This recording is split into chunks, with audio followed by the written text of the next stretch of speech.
Top quality और consistent performance के लिए सिर्फ सिल्वर पंप नाम याद रखना। ચાણક્યએ કહ્યું છે કે શિક્ષક કભી સાધારણ નહીં હોતા અને આવા અસાધારણ શિક્ષકો જે છે દેશભરના તેમને દર વર્ષે રાષ્ટ્રપતિ દ્વારા એવોર્ડથી નવાજવામાં આવે છે. 5મી સપ્ટેમ્બર શિક્ષક દિનના દિવસે પણ અમદાવાદની પોલિટેકનિકના ઉર્વિશભાઈ સોનીને આ એવોર્ડ પ્રાપ્ત થનારો છે. ઉર્વિશભાઈ સોની એ સૌથી યંગેસ્ટ પ્રોફેસર હશે જેમને રાષ્ટ્રપતિ દ્વારા આ એવોર્ડ એનાયત કરવામાં આવશે અને વિશ્વની નહીં પરંતુ ભારતની પણ એવી પહેલી પોલિટેકનિક છે જેમાં સૌથી યંગેસ્ટ એવોર્ડ હશે.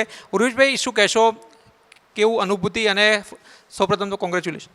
Thank you very much. ખૂબ ખૂબ આભાર આશુતોષભાઈ આપનો. અનુભૂતિ કહેવા જઈએ તો એ શબ્દોમાં વર્ણવી શકાય એવી છે નહીં.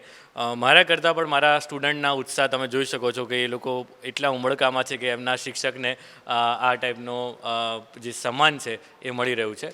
તો આ ખૂબ જ ગર્વની લાગણી છે સમગ્ર પોલિટેકનિક પરિવાર માટે, ટેકનિકલ એજ્યુકેશન માટે અને ગુજરાત સરકાર માટે પણ.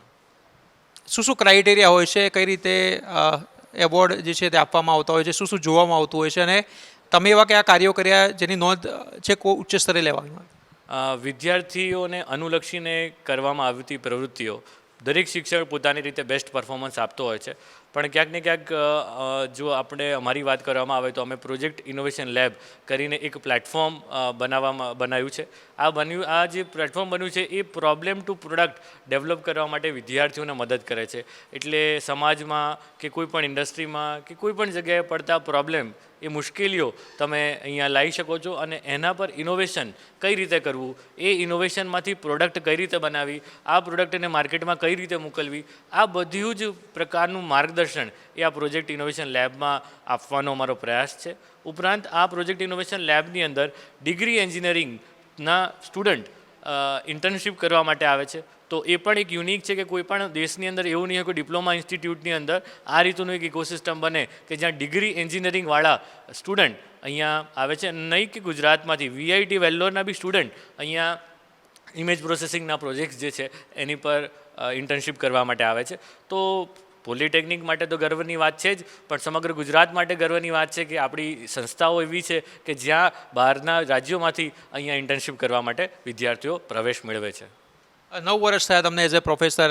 9 વર્ષમાં એવું કયું કાર્ય જે થયું જેની નોંધ ઉપર સ્તરે લેવાય તમારું? કાર્યોમાં તો જે કહી શકાય, જે મને એવું લાગે છે કે જે સ્કિલ ડેવલપમેન્ટની વાત છે અત્યારે જ્યારે કૌશલ વિકાસની જે વાતો થઈ રહી છે એની અંદર સ્કિલ ડેવલપમેન્ટ વિદ્યાર્થીની અંદર થવું જે ગ્રાઉન્ડ લેવલ પર એ ખૂબ જ જરૂરી છે. તો અમે એક મોમેન્ટમ સ્ટાર્ટ કર્યું. હું વારે વારે અમે એમ કહું છું કે હું એક ઇન્ડિવિજ્યુઅલ નથી કહેતો, અમારી આખી આઈસી ડિપાર્ટમેન્ટની ટીમ છે, અમારા પ્રોજેક્ટ ઇનોવેશન લેબના મેન્ટર્સ છે અમારી જોડે બીજા, એ બધા જને મળીને અમે આ વસ્તુ કરી રહ્યા છે.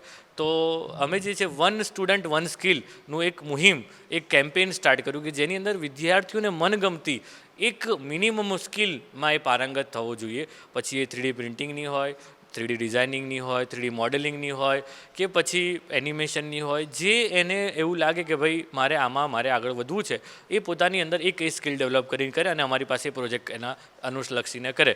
તો આ એક મુહિમ જે કરી એના કારણે અમારે જે સ્ટુડન્ટના સ્કિલ લેવલ છે એની અંદર ખૂબ જ વધારો થયો અને આને અનુલક્ષીને મને એવું લાગે છે કે કેન્દ્ર સરકારના જે જ્યુરી ટીમ છે એમણે આ વસ્તુને નજરે રાખી અને આ પ્રકારનો અવોર્ડ જે છે, સન્માન છે, એ કદાચ અહીંયા સમર્પિત કર્યું છે. રોબોટિક્સ તમારો જે ડિપાર્ટમેન્ટ છે એમાં કયા કયા કાર્યોને એવોર્ડ મળેલા છે અત્યાર સુધીમાં? જે ઇન્સ્ટ્રુમેન્ટેશન કંટ્રોલ અને ઓટોમેશન રોબોટિક્સ જે અમારું ડિપાર્ટમેન્ટ છે એની અંદર ક્લાઇમેટ ચેન્જ ડિપાર્ટમેન્ટ તરફથી અમને બ્રિક મેકિંગ મશીન એટલે કે કાર્બન મુક્ત ઈંટો બનાવવાનું મશીન, એના માટે અમને બેસ્ટ ઇનોવેશનનો એવોર્ડ મળેલો છે.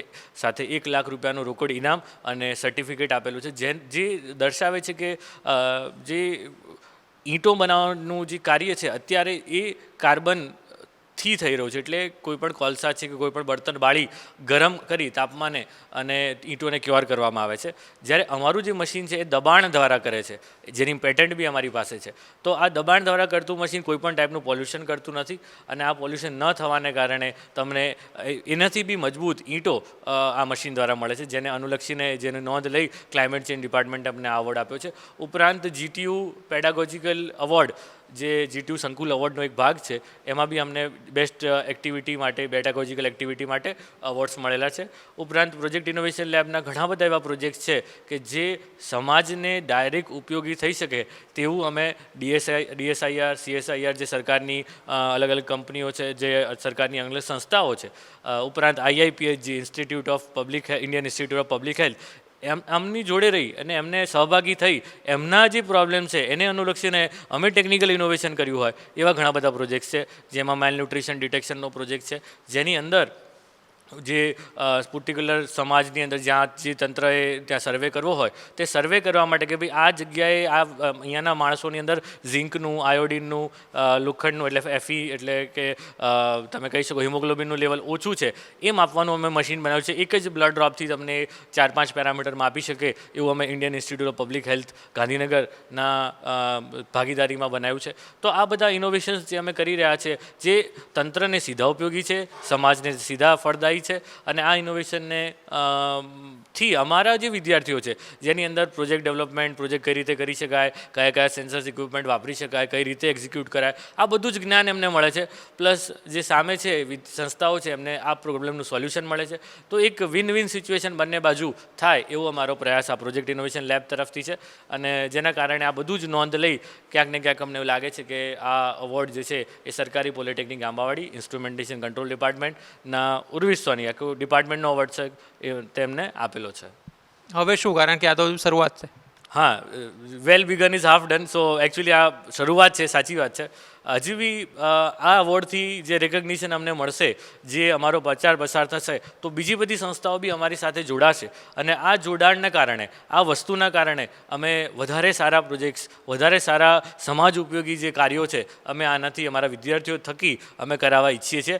તો આપના સૌના આશીર્વાદ જો અમને મળે અને આપ અમને આગળ બધા સારા પ્રોજેક્ટ્સ આપો તો ખૂબ જ સારું અમે સંસ્થા તરફથી સમાજને ડિલિવર કરીશું. તો આ હતા ઉર્વિશભાઈ સોની, જેઓ યંગેસ્ટ પ્રોફેસર તરીકે પણ એવોર્ડ મેળવશે અને હજુ તો તેઓએ શરૂઆત કરી છે અને આગળ હજુ પણ તેમને અનેક સમાજ ઉપયોગી કામો જે છે તે કરવાના છે. અગાઉ પણ પોલિટેકનિકને રાષ્ટ્રપતિના હસ્તે મહિલા પ્રોફેસર એવોર્ડ મળી ચૂક્યો છે અને ફરી એકવાર જે છે તે ગુજરાતની અમદાવાદની પોલિટેકનિક જે છે તે બીજો એવોર્ડ મેળવશે. કેમેરામેન નરેશ બુટિયા સાથે આશુતોષ ઉપાધ્યાય, ન્યૂઝ કેપિટલ, અમદાવાદ.